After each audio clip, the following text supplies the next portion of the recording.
السلام عليكم، اهلا وسهلا بحضراتكم في فيديو جديد وموعد مباراة برشلونة ولاس بالماس القادمة في مباراة ضمن منافسات الجولة الثلاثين في بطولة الدوري الاسباني الممتاز والقنوات الناقلة للقاء وترتيب الفريقين في جدول المسابقة حتى الان. ولكن قبل ما نبدأ وزي ما احنا متعودين ما ننساش نصلي على النبي عليه افضل الصلاة والسلام، ويلا بينا ندخل في التفاصيل.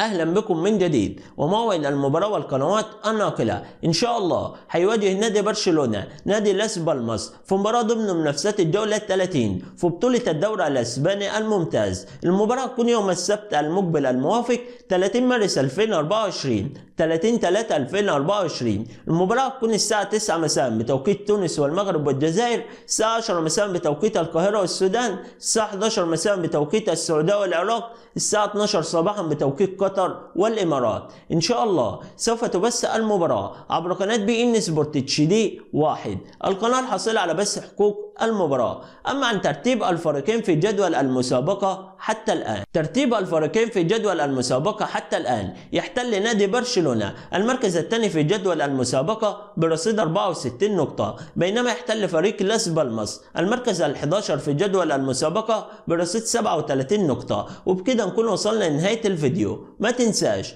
تدعمنا بلايك وتشترك في القناة وتفعل الجرس عشان يوصلك اشعار بكل جديد. ودي كانت حلقتنا، وانتظرونا في فيديو جديد.